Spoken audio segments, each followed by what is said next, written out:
Hi everybody, welcome to week 5. We're about a third of the way through the semester, so things are moving pretty quick.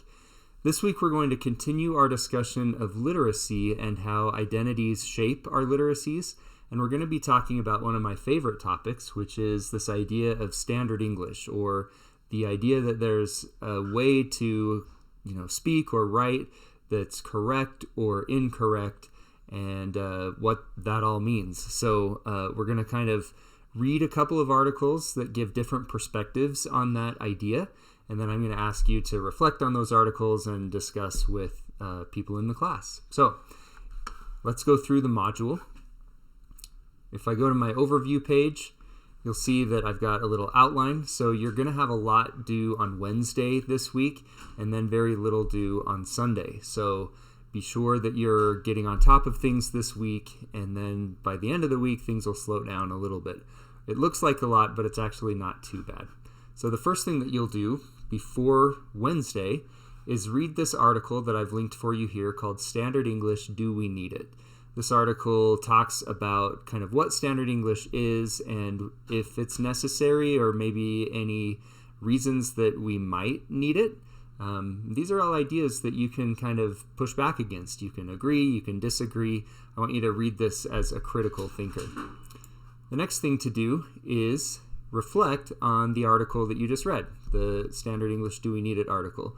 So I've given you an assignment here with a bunch of steps. Now, I will say, I do want you to make sure that in step 3, you are doing this rewrite that I ask you to do totally on your own. I know that these online tools like ChatGPT can do what I'm asking you to do really well, but I want you to do it once on your own, and then I want you to use one of the generative AI tools to do this and kind of compare and contrast your answers. So just make sure that you're following along with the instructions really carefully for this reflection.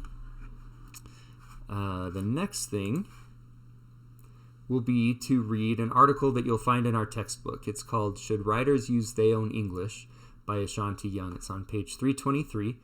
And this article really does push back against the idea that we need to use a standard English or a correct form of English when we're communicating. And it's a really interesting article. I think you're going to enjoy this one a lot.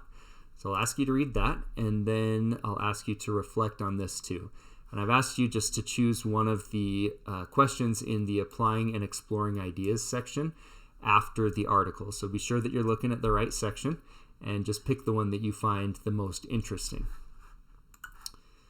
Once you've done all that, still before Wednesday, I want you to post in our discussion forum. And this is going to act as your week 5 process portfolio reflection entry. So I want you to just think about your experiences with different varieties or dialects of English and see, how they align with what you read for this week. And if your ideas about standard English have changed, if at all. So this, I think, is an interesting one to hear a lot of different perspectives or different voices. So that's why I wanted it to be a discussion post. So by Wednesday, I want you to post your response, about 100 words. And then by Sunday, I want you to respond to at least 2 classmates. So you've got a bunch of reading and some small reflection assignments and this discussion post due Wednesday. And then by Sunday, the only thing that's due is to respond to your classmates' posts. So that takes us through week 5. This week, I am going to be catching up on a bunch of grading. So by the end of the week, I hope to be all caught up. So you can plan to hear from me or at least see things posted in Canvas, getting feedback, things like that. I've heard from several of you with questions. I've gotten to meet on Zoom with some of you, and it's been really nice. So as always, I enjoy doing that. It's good for me to hear from you, and I'm eager to help or answer questions whenever I can. Thanks, everybody.